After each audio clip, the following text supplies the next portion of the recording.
Hi friends, my name is Mahantesh Tambake, Assistant Professor of Commerce. As a part of Karnataka Learning Management System, I am presenting the chapter Joint Stock Companies, which is a part of Company Law and Administration. And this is the sixth session. So in previous session, we have discussed company formation process, under that post stage, promotion stage, and who is promoter, position of promoter, liabilities of promoter we have discussed. And in this session, we are going to discuss about rights of promoter and functions of promoter. Okay, let us move on the slides. So rights of a promoter, what are the rights?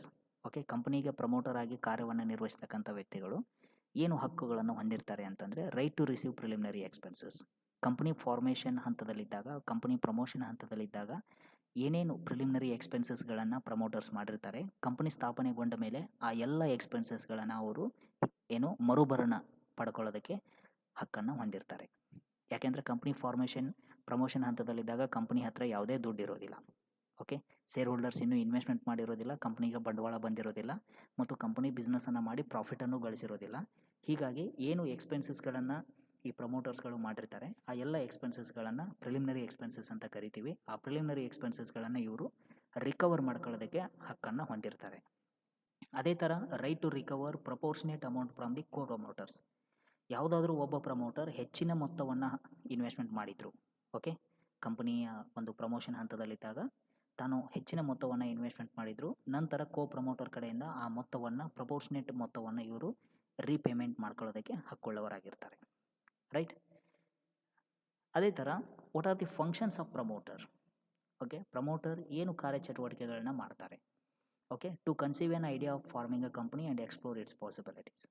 First and foremost ಇವರ function ಏನಿರುತ್ತೆ ಅಂತಂದರೆ ಕಂಪನಿಯನ್ನು ಸ್ಥಾಪನೆ ಮಾಡೋದಕ್ಕೆ ಬೇಕಾಗಿರ್ತಕ್ಕಂಥ ಒಂದು ಅತಿ ಮುಖ್ಯವಾದ ಐಡಿಯಾ.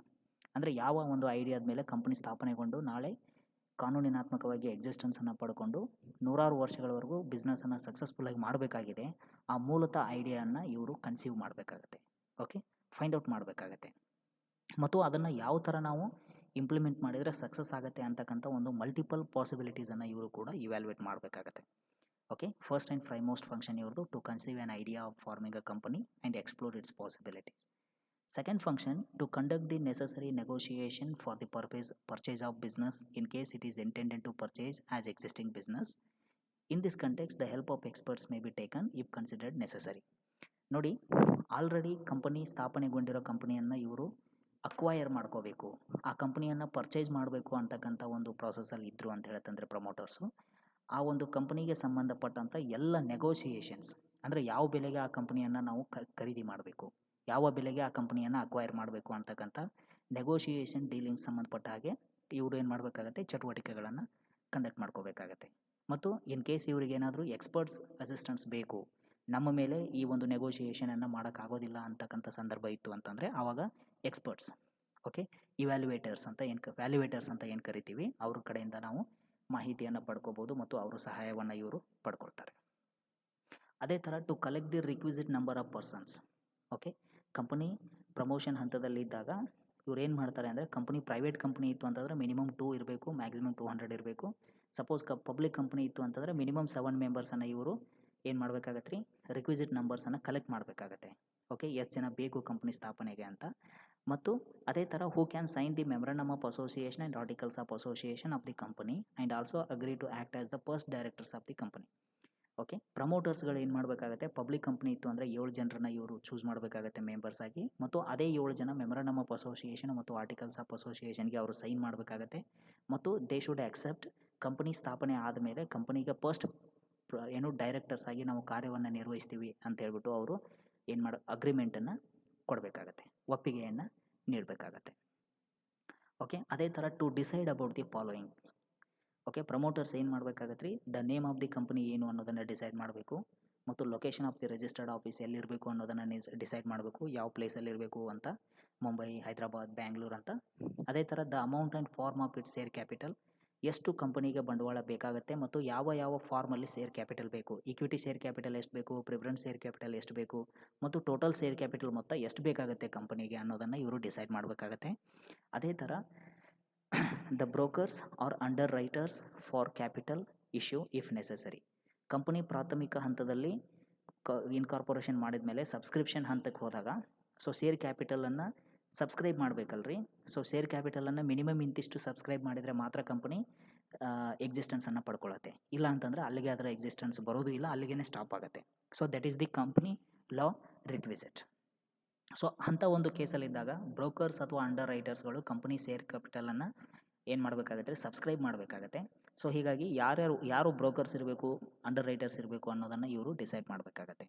ಅದೇ ಥರ ಬ್ಯಾಂಕರ್ಸ್, ಓಕೆ, ಕಂಪನಿಗೆ ಹಣಕಾಸಿನ ಸಹಾಯಕ್ಕೆ ಯಾವ ಬ್ಯಾಂಕಿನವರು ಸಹಾಯ ಮಾಡ್ತಾರೆ, ಯಾವ ಬ್ಯಾಂಕ್ನವ್ರು ಲೋನ್ ಕೊಡ್ತಾರೆ, ಆ ಬ್ಯಾಂಕರ್ಸನ್ನು ಇವರು ಡಿಸೈಡ್ ಮಾಡಬೇಕಾಗತ್ತೆ. ಅದೇ ಥರ ಆಡಿಟರ್ಸ್, ಕಂಪನಿಗೆ ಸಂಬಂಧಪಟ್ಟಂಥ ಫೈನಾನ್ಷಿಯಲ್ ಮ್ಯಾಟರ್ಸನ್ನು ಆಡಿಟ್ ಮಾಡೋದಕ್ಕೆ ಯಾರು ಆಡಿಟರ್ ಇರಬೇಕು, ಮೊದಲನೇ ಆಡಿಟರ್ ಯಾರು ಇರಬೇಕು, ಆಡಿಟ್ ಕಮಿಟಿ ಏನಿರಬೇಕು ಅನ್ನೋದನ್ನು ಇವರು ಡಿಸೈಡ್ ಮಾಡ್ತಾರೆ. ಅದೇ ಥರ ಲೀಗಲ್ ಅಡ್ವೈಸರ್ಸ್, ಓಕೆ, ಕಂಪನಿ ಅಂತೇಳಂದ್ರೇ ಕಾನೂನಿನಾತ್ಮಕವಾಗಿ ಹುಟ್ಟನ್ನು ಪಡ್ಕೊಳ್ತಕ್ಕಂಥ ಒಂದು ಸಂಸ್ಥೆ ಆಗಿರೋದ್ರಿಂದ ಅತಿ ಹೆಚ್ಚು ಕಾನೂನುಗಳು ಕಂಪನಿ ಫಾರ್ಮೇಷನ್ ಹಂತದಲ್ಲಿದ್ದಾಗ ಅಪ್ಲಿಕೇಬಲ್ ಇರ್ತವೆ. ಅದಕ್ಕೆ ಸಂಬಂಧಪಟ್ಟ ಹಾಗೆ ನಮಗೆ ಒಂದು ಕಾನೂನಾತ್ಮಕವಾದಂಥ ಸಲಹೆ ಸೂಚನೆಗಳನ್ನ ನೀಡೋದಕ್ಕೆ ಅಡ್ವೈಸರ್ಸ್ ಬೇಕಾಗ್ತಾರೆ, ಲಾಯರ್ಸ್ಗಳು. ಸೊ ಅವರನ್ನು ಇವ್ರು ಯಾರು ಇರಬೇಕು ಅಂತ ಡಿಸೈಡ್ ಮಾಡಬೇಕಾಗತ್ತೆ. ಅದೇ ಥರ to get the memorandum of association and articles of association drafted and printed. Okay, companies act 2013 ಅಡಿಯಲ್ಲಿ ಆರ್ಟಿಕಲ್ಸ್ ಆಫ್ ಅಸೋಸಿಯೇಷನ್ ಮತ್ತು ಮೆಮೊರಂಡಮ್ ಆಫ್ ಅಸೋಸಿಯೇಷನ್ ಯಾವ ಫಾರ್ಮ್ಯಾಟಲ್ಲಿ ಇರಬೇಕು ಅನ್ನೋದನ್ನು ಡಿಫೈನ್ ಮಾಡಲಾಗಿದೆ. ಸೊ ಹೀಗಾಗಿ ಆ ಫಾರ್ಮ್ಯಾಟನ್ನು ರೆಡಿ ಮಾಡ್ಕೋಬೇಕು ಮತ್ತು ಅವುಗಳನ್ನು ಪ್ರಿಂಟ್ ಮಾಡಬೇಕು. ಓಕೆ, ಸೊ ಪ್ರಿಂಟ್ ಮಾಡಿ ಮುಂದಿನ ಹಂತಕ್ಕೆ ಅವುಗಳನ್ನು ನಾವು ಬಳಸಬೇಕಾಗತ್ತೆ. ಅದೇ ಥರ to make preliminary contracts with vendors underwriters. Okay, primary ಒಪ್ಪಂದಗಳು ಅಂತ ಏನು ಕರಿತೀವಿ ಅವುಗಳನ್ನು ಕೂಡ ಪ್ರಮೋಟರ್ ಮಾಡ್ಕೋಬೇಕಾಗತ್ತೆ. ವೆಂಡರ್ಸ್ ಅಂತೇಳಿದ್ರೆ ಕಂಪನಿಗೆ ಏನು ಬೇಕೋ ಸಪ್ಲೈಸ್ಗಳನ್ನು ಕಳಿಸ್ಕೊಡೋರು, ಸಪ್ಲೈ ಮಾಡ್ತಕ್ಕಂಥ ಸಪ್ಲೈಯರ್ಸ್ ಇರ್ಬೋದು ಅಥವಾ ಮಷಿನರೀಸನ್ನು ಸಪ್ಲೈ ಮಾಡ್ತಕ್ಕಂಥವ್ರು ಇರ್ಬೋದು. ಸೊ ಅವ್ರಗಳ ಜೊತೆ ಪ್ರೈಮರಿ ಕಾಂಟ್ರಾಕ್ಟನ್ನು ಮಾಡ್ಕೊಳ್ತಕ್ಕಂಥ ಒಂದು ಕಾರ್ಯವನ್ನು ಪ್ರಮೋಟರ್ಸ್ಗಳು ಮಾಡಬೇಕಾಗತ್ತೆ.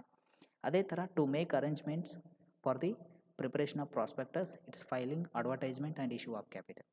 ಓಕೆ, ಸಬ್ಸ್ಕ್ರಿಪ್ಷನ್ ಹಂತದಲ್ಲಿದ್ದಾಗ ಪ್ರಾಸ್ಪೆಕ್ಟಸನ್ನು ಇಶ್ಯೂ ಮಾಡಿ ಪಬ್ಲಿಕ್ಕಿಗೆ ನಾವು ಮಾಹಿತಿಯನ್ನು ಕೊಡಬೇಕಾಗತ್ತೆ. ನಮ್ಮ ಕಂಪನಿಯಲ್ಲಿ ನೀವು ಶೇರ್ ಕ್ಯಾಪಿಟಲನ್ನು ಖರೀದಿ ಮಾಡಿ ಮತ್ತು ಶೇರ್ಸ್ಗಳನ್ನ ಖರೀದಿ ಮಾಡಿ ನಮ್ಮ ಕಂಪನಿಗೆ ಬಂಡವಾಳವನ್ನು ಒದಗಿಸಿ ಅಂತ ನಾವು ಕೊಡಬೇಕಾಗತ್ತೆ. ಸೊ ಹಾಗಿದ್ದಾಗ ಆ ಪ್ರಾಸ್ಪೆಕ್ಟಸನ್ನು ರೆಡಿ ಮಾಡಬೇಕಲ್ರಿ, ಯಾವ ಫಾರ್ಮಲ್ಲಿ ಇರಬೇಕು, ಏನೇನು ಕಂಟೆಂಟ್ ಇರಬೇಕು, ಓಕೆ, ಆಮೇಲೆ ಅದನ್ನು ಯಾವ ಥರ ಅಡ್ವರ್ಟೈಸ್ ಮಾಡ್ಬೇಕು ನಾವು ಅಂತಕ್ಕಂಥ ಎಲ್ಲ ವಿಷಯವನ್ನು ಇವ್ರು ಏನು ಮಾಡಬೇಕಾಗತ್ತೆ, ಡಿಸ್ಕಸ್ ಮಾಡಬೇಕಾಗತ್ತೆ. ಓಕೆ, ಮತ್ತು ಆ ವಿಷಯಗಳನ್ನು ಇವರು ನಿಭಾಯಿಸಬೇಕಾಗತ್ತೆ. ಅದೇ ಥರ to arrange for the registration of company and obtain the certificate of incorporation. Okay, register of companies ಆಫೀಸಿಗೆ ಎಲ್ಲ ದಾಖಲೆಗಳನ್ನು ಸಲ್ಲಿಸಿ ಮತ್ತು ಅದಕ್ಕೆ ಸಂಬಂಧಪಟ್ಟಂಥ ಫೀಯನ್ನು ಪೇಮೆಂಟ್ ಮಾಡಿ ಅವ್ರು ಏನು ಮಾಡಬೇಕಾಗತ್ತೆ, ಸರ್ಟಿಫಿಕೇಟ್ ಆಫ್ ಇನ್ಕಾರ್ಪೊರೇಷನನ್ನು ಪಡ್ಕೋಬೇಕಾಗತ್ತೆ. ಓಕೆ, ಅದು ಪ್ರಮೋಟರ್ಸ್ ಜವಾಬ್ದಾರಿ ಆಗಿರುತ್ತೆ. To defray preliminary expenses. Okay, to defray means so preliminary ಎಕ್ಸ್ಪೆನ್ಸಸ್ಸನ್ನು ಏನೇನು ಮಾಡಿರ್ತಾರೆ ಆ ಎಕ್ಸ್ಪೆನ್ಸಸ್ಗಳಿಗೆ ಸಂಬಂಧಪಟ್ಟಂಥ ಎಲ್ಲ ಎಕ್ಸ್ಪೆಂಡಿಚರ್ಸ್ಗಳನ್ನ ಇವರು ಪೇಮೆಂಟ್ ಮಾಡಬೇಕಾಗತ್ತೆ. ಫಾರ್ ಎಕ್ಸಾಂಪಲ್ ಈಗ ಲೀಗಲ್ ಅಡ್ವೈಸರ್ ಫೀ ಇರ್ಬೋದು, ಆಡಿಟರ್ ಫೀ ಇರ್ಬೋದು, ರೈಟ್. ಸೊ ಇಂಥವೆಲ್ಲ ಮತ್ತು ಆಮೇಲೆ ಈಗ ಪ್ರಾಸ್ಪೆಕ್ಟಸ್ ರೆಡಿ ಮಾಡಬೇಕು ಅಂತಂದರೆ ಅದನ್ನು ರೆಡಿ ಮಾಡೋದಕ್ಕೆ ಪ್ರಿಂಟಿಂಗ್ ಎಕ್ಸ್ಪೆನ್ಸಸ್ ಸಮಥಿಂಗ್ ಈ ಥರ ಎಲ್ಲ ಖರ್ಚಾಗಿರುತ್ತಲ್ಲ. ಸೊ ಆ ಎಲ್ಲ ಖರ್ಚುಗಳನ್ನ ಇವರು ಪೇಮೆಂಟ್ ಮಾಡೋದಕ್ಕೆ ಜವಾಬ್ದಾರರಾಗಿರ್ತಾರೆ, ರೈಟ್. ಅದೇ ಥರ to arrange the minimum subscription. Company ಎಷ್ಟು ಬಂಡವಾಳಕ್ಕೆ ಕ್ಯಾಪಿಟಲನ್ನು ಇಶ್ಯೂ ಮಾಡುತ್ತೆ ಪಬ್ಲಿಕ್ಕಿಗೆ, ಅದರಲ್ಲಿ ಮಿನಿಮಮ್ ಇಂತಿಷ್ಟು ಅಂತ ಸಬ್ಸ್ಕ್ರೈಬ್ ಆಗಬೇಕು. 90%, 80%, 95% ಅಂತ ಸಬ್ಸ್ಕ್ರಿಪ್ಷನ್ ಆಗಲೇಬೇಕು. ಆದರೆ ಮಾತ್ರ ಕಂಪನಿ ಬಿಸ್ನೆಸ್ಸನ್ನು ಕಮೆನ್ಸ್ ಮಾಡುತ್ತೆ.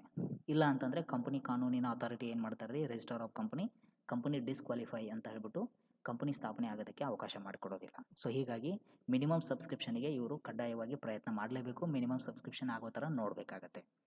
Okay, so these are the things with respect to rights of the promoters and functions of the promoter. So ನಾನು ಇಲ್ಲಿ ತೊಗೊಂಡಿರ್ತಕ್ಕಂಥ ಎಲ್ಲ ಮಾಹಿತಿ ಈ ಸೋರ್ಸಿಂದ ತೊಗೊಂಡಿದ್ದೀನಿ. So foundation course business law lesson 7 elements of company law 1 ICSI New Delhi, right. ಅದೇ ಥರ ಒಂದು ಗೂಗಲ್ ಲಿಂಕ್ ಇದೆ, ಓಕೆ, businessmanagementideas.com. ಸೊ ನೀವುಗಳು ಕೂಡ ಹೆಚ್ಚಿನ ಮಾಹಿತಿಗಾಗಿ ನೀವು ಈ ವೆಬ್ಸೈಟನ್ನು ಮತ್ತು ಈ ಕಂಟೆಂಟನ್ನು ಓದಿದರೆ ಪ್ರಮೋಟರ್ಸ್ಗೆ ಸಂಬಂಧಪಟ್ಟ ಹಾಗೆ ಹೆಚ್ಚಿನ ಮಾಹಿತಿಯನ್ನು ತಿಳ್ಕೊಬೋದು. Thank you.